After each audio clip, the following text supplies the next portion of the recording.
রাধে রাধে, জয় গুরু।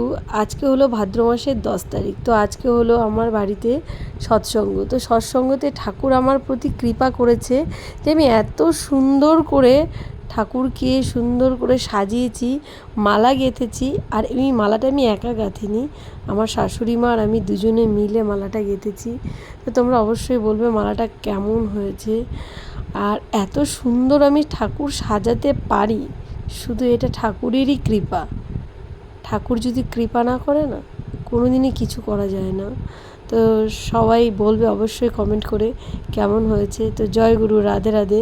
ভিডিওটি দেখতে থাকো, আশা করি তোমাদের খুব খুব খুব ভালো লাগবে। মালাগুলো এত সুন্দর লাগছে, নিজের হাতে মালা গেঁথে ভগবানকে পরানো, এরও একটা ভাগ্য দরকার। তো দেখো আজকে গুরুদেবের পুরো আসন হলুদ হয়ে গেছে, খুবই সুন্দর লাগছে। আর এই হলুদ ফুলগুলো আমার গাছের ফুল, আর সাদা ফুলগুলো আমার গাছের ফুল। গাছ লাগিয়েছি শুধু ভগবানকে ফুল দেওয়ার জন্য।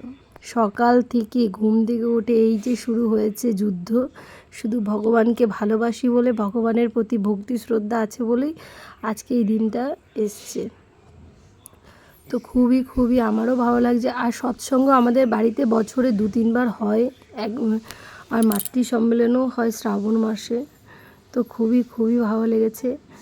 তোমাদের কেমন লাগছে আমার ভিডিওটা অবশ্যই অবশ্যই বলবে তোমরা। এই যে পৃথিবীতে আমরা ভক্ত আছি, এই ভক্ত দুই প্রকার, রাগাত্মিকা ভক্ত ও বৈধি ভক্ত।